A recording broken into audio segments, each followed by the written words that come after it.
நல்ல ஆரம்பத்துல எப்படியோ இருந்துட்டோம், இப்ப நாங்க ஒரு நிலைக்கு வாரோம், நல்ல இபாதத்தோட இருக்கிறோம். சமூகம் என்ன சொல்லும்?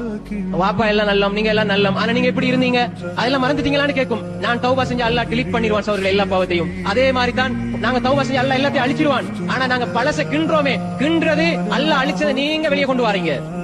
இன்னைக்கு அப்படித்தானே சில பெண்கள் படிக்கிற காலத்துல என்ன செய்வாங்க, சில ஆண்கள் படிக்கிற காலத்துல தப்பு தவறு செஞ்சிருப்பாங்க, ஏதோ தவறான முறையில தொடர்பு வச்சிருப்பாங்க. இப்ப திருந்தி நல்ல பிள்ளையா இருக்கிற நேரம் பழச எடுத்து கிண்டி போறது இருக்குதே, இது பெரிய பாவம் சோதர்களே. ஆயிஷா ரலியல்லாஹு விஷயத்தில் அல்ல கடுமையாக கண்டிக்கிறான், சஹாபாக்களை கண்டிக்கிறான்.